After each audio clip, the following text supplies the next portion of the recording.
Salam sejahtera dan salam sukacita kepada kita semua. Saudara-saudara yang dikasihi Tuhan Yesus Kristus, pada hari ini saya sangat bersukacita karena saya bisa kembali hadir berbagi firman Tuhan kepada saudara sekalian melalui YouTube channel ini. Kiranya firman Tuhan hari ini dapat menginspirasi, meneguhkan, dan menguatkan saudara dalam menjalani setiap kehidupan ini. Oleh sebab itu, sebelum kita mendengarkan firman Tuhan, mari kita satukan hati kita bersatu dalam doa. Damai sejahtera Allah Bapa yang melampaui segala akal dan pikiran, itulah yang memelihara hatimu di dalam Kristus Yesus. Amin. Bapak, Ibu, saudara-saudara yang dikasihi Tuhan Yesus, firman Tuhan pada hari ini diambil dari Mazmur pasal 90 ayat yang pertama sampai ayat yang ke-12. Demikianlah firman Tuhan. Allah tempat perlindungan yang kekal. Doa Musa abdi Allah. Tuhan, Engkaulah tempat perteduhan kami turun-temurun. Sebelum gunung-gunung dilahirkan, dan bumi dan dunia diperanakan, bahkan dari selama-lamanya sampai selama-lamanya, Engkaulah Allah. Engkau mengembalikan manusia kepada debu dan berkata, "Kembalilah hai anak-anak manusia, sebab di matamu 1000 tahun sama seperti hari kemarin, apabila berlalu, atau seperti suatu giliran jaga di waktu malam. Engkau menghanyutkan manusia, mereka seperti mimpi, seperti rumput yang bertumbuh. Di waktu pagi berkembang dan bertumbuh, di waktu petang lisut dan layu. Sungguh, kami habis lenyap karena murka-Mu, dan karena kehangatan amarah-Mu kami terkejut. Engkau menaruh kesalahan kami di hadapan-Mu, dan dosa kami yang tersembunyi dalam cahaya wajah-Mu. Sungguh, segala hari kami berlalu karena gemas-Mu. Kami menghabiskan tahun-tahun kami seperti keluh. Masa hidup kami 70 tahun. Dan jika kami kuat, 80 tahun. Dan kebanggaannya adalah kesukaran dan penderitaan. Sebab berlalunya buru-buru, dan kami melayang lenyap. Siapakah yang mengenal kekuatan murka-Mu dan takut kepada gemas-Mu? Ajarlah kami menghitung hari-hari kami sedemikian, hingga kami beroleh hati yang bijaksana. Amin. Demikianlah pembacaan firman Tuhan pada hari ini. Saudara-saudara yang dikasihi Tuhan, salah satu bisnis yang paling laris di dunia saat ini adalah bisnis asuransi. Mereka punya aset sampai triliunan rupiah, punya perusahaan di berbagai dunia ini. Bahkan kalau kita menonton sepak bola, asuransi ini menjadi salah satu sponsor utama dari klub kaya raya sepak bola.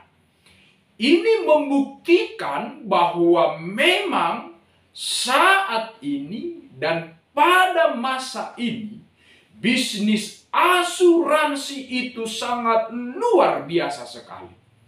Banyak orang-orang dari penjuru dunia ini mendaftar dan ikut asuransi. Apa alasannya? Ada satu alasan yang penting dan sangat mendasar. Orang ikut asuransi karena pada dasarnya manusia itu sadar betapa pentingnya dan betapa bermaknanya sebuah perlindungan atau sebuah jaminan hidup.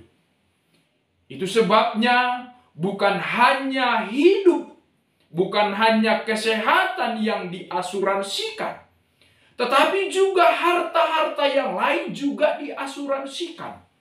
Mobil, rumah, perusahaan, dan masih banyak lagi yang diasuransikan karena manusia ingin mendapatkan perlindungan dan jaminan. Memang tidak secara langsung asuransi itu melindungi motor dari kecelakaan. Tidak secara langsung asuransi melindungi rumah dari kebakaran. Bahkan tidak secara langsung asuransi melindungi diri kita dari musibah dan berbagai kecelakaan. Tetapi jika rumah, mobil, perusahaan mengalami musibah atau kebakaran, maka asuransi akan mengklaim dan menggantinya. Apabila kita mengalami musibah, maka asuransi akan memberikan perlindungan atas biaya-biaya pengobatan hidup kita. Itulah yang disadari oleh manusia zaman sekarang ini, betapa pentingnya dan betapa berharganya sebuah perlindungan. Tetapi saudara-saudara yang dikasihi Tuhan, jauh sebelum kita mengenal asuransi dan perlindungan masa kini, bangsa Israel sebagai umat Allah, umat yang percaya, sejak dari dulu mereka percaya bahwa mereka punya pelindung yang sejati. Perlindungan mereka bukanlah manusia. Perlindungan mereka bukanlah senjata. Perlindungan mereka bukanlah perisai. Tetapi pelindung mereka yaitu adalah Allah Bapa Sang Pencipta. Itu sebabnya kalau kita baca di dalam Alkitab, secara khusus dalam Perjanjian Lama, maka sangat banyak kita ditemukan di sana ayat yang mengatakan sebuah kalimat seperti ini. Allah adalah gunung batuku. Ini adalah sebuah teks yang mengungkapkan secara langsung pengakuan iman bangsa Israel secara bersama-sama atau secara pribadi-pribadi bahwa Allah lah sumber perlindungan. Allah lah gunung batu yang melindungi mereka dari serangan anak panah musuh. Melindungi mereka dari serangan penjahat. Yang melindungi mereka dari ganasnya binatang buas. Selama mereka berlindung di gunung batu, maka selama itu mereka aman dan tentram. Itulah pengakuan leluhur dan tradisi bangsa Israel akan jaminan dan perlindungan Tuhan di dalam hidup mereka. Maka saudara-saudara yang dikasihi Tuhan, di dalam teks ini kembali kita melihat bersama-sama betapa sesungguhnya pemazmur melalui doa Musa mengatakan kembali kepada bangsa Israel dan di hadapan Tuhan bahwa Tuhanlah perlindungan mereka yang sejati. Tuhanlah yang menjaga mereka turun-temurun.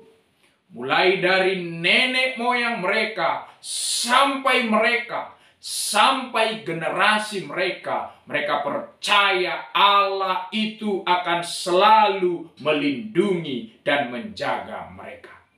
Maka dalam teks ini kita membaca bagaimana bahasa pemazmur mengatakan sifat dan karya Allah itu. Bahwa Allah itu sebagai tempat perteduhan baginya. Tempat perlindungan baginya. Yang mereka rasakan, yang dia rasakan secara turun-temurun. Allah sebagai tempat perteduhan bagi mereka.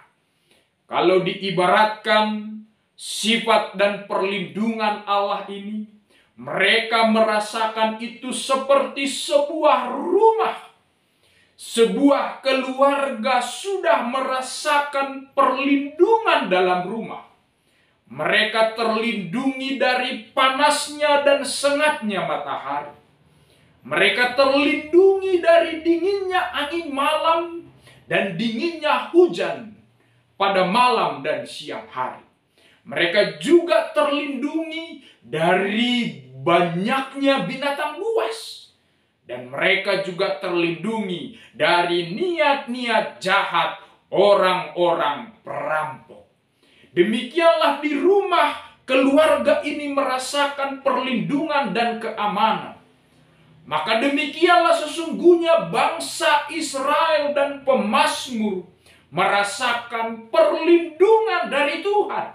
Tuhan perteduhan yang sejati dari panasnya hidup, dari berbagai gejolak dunia ini. Dia aman di dalam Tuhan. Maka tidak mengherankan jika pemazmur berkata, hanya dekat Allah sajalah aku merasa tenang. Hanya Allah lah tempat aku merasa aman dan tenang. Karena dialah yang sanggup melindungi aku. Hanya Allah lah sumber perlindungan bangsa Israel. Ketika mereka berjalan dalam perjalanan Mesir sampai ke Kanaan, Allah menyediakan tiang api pada malam hari sebagai penyerang. Allah menyediakan tiang awan pada siang hari untuk melindungi daripada panas terik. Dan Allah menyediakan manna bagi mereka untuk menjamin kehidupan mereka. Agar masa-masa sukar perjalanan mereka bisa sampai pada tujuan yang dikehendaki oleh Allah. Demikianlah sesungguhnya bangsa Israel merasakan secara turun-temurun perlindungan dari Allah di dalam hidup mereka. Itu sebabnya di dalam teks ini pemazmur menyadari dan mengakui bahwa hanya Allah lah sumber perlindungan yang sejati. Mereka sadar ada banyak perlindungan, tetapi hanya Allah lah sumber perlindungan yang sejati, yang tidak bisa diberikan oleh apapun. Ada dua alasannya kenapa Allah menjadi sumber perlindungan yang sejati bagi bangsa Israel. Dan dua alasan inilah yang tidak dimiliki oleh manusia untuk selama-lamanya. Yang pertama, pemazmur berkata di dalam teks kita ini bahwa Allah adalah Allah pencipta. Allah sudah ada sebelum dunia ini ada. Allah sudah ada sebelum bumi ini ada. Allah ada bahkan sampai selama-lamanya. Allah itu tetap ada. Allah itu pencipta. Sedangkan manusia adalah orang dan makhluk yang diciptakan. Manusia dari debu dan kembali kepada debu, tetapi Allah tetaplah Allah. Maka dari sinilah sesungguhnya pemazmur merasakan bahwa hakikat Allah sebagai sumber perlindungan memang kekal untuk manusia, sebab dialah Allah pencipta dalam hidupnya.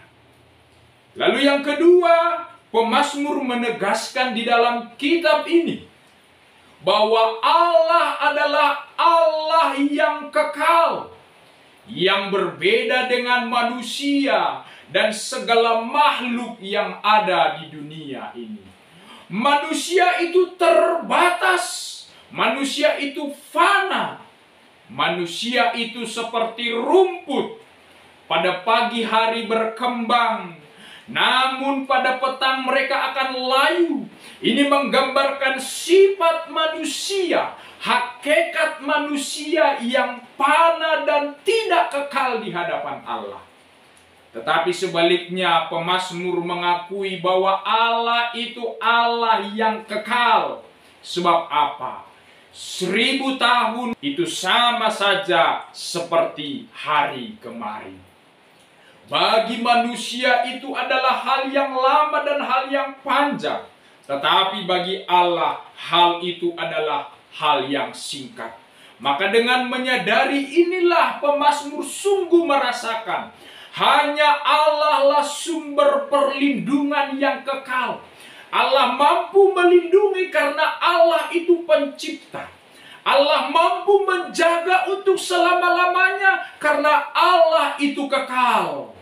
Kalau manusia yang ada di dunia ini, orang-orang yang ada di dunia ini, bangsawan yang ada di dunia ini, memang mereka bisa saja berkuasa, tapi kuasanya untuk melindungi hanyalah terbatas. Tetapi Allah yang besar itu, dialah yang kekal untuk selama-lamanya. Maka sesungguhnya saudara-saudara yang dikasihi Tuhan, ketika pemazmur percaya bahwa Allah itu pencipta dan kekal, maka saat itulah dia sadar dan dia mengarahkan seluruh manusia untuk menyadari bahwa manusia ini fana dan terbatas. Manusia ini adalah makhluk yang lemah dan penuh dengan dosa. Maka dengan kefanaan, dengan dosa yang dimiliki manusia, tidak ada satupun yang bisa dia andalkan dari hidupnya untuk menjamin masa depannya, untuk melindungi dirinya. Sebab sesungguhnya manusia adalah makhluk yang fana dan makhluk yang berdosa.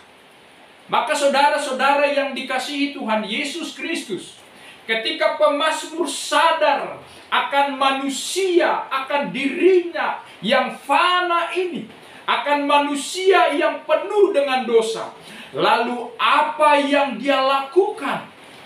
Apa yang dia lakukan di hadapan Tuhan?